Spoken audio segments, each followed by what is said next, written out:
Zašto me ovaj čovek mrzi?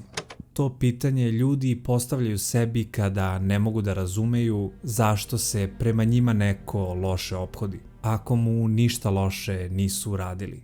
Oni se preispituju, da li su nešto rekli, da li su ga nekako uvredili, da li su ga nešto slagali, ali nekada čovek ne mrzi jer su mu drugi nešto loše učinili.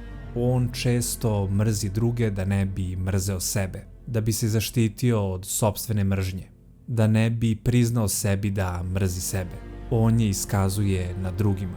I dok ljudi razmišljaju kako da mu se dopadnu, kako da ga odobrovolje, oni ne shvataju da uzrok nije u njihovom ponašanju, već u tome što će takav čovek uvek pronalaziti nekog, nad kim će raditi ono što ne želi da uradi sebi.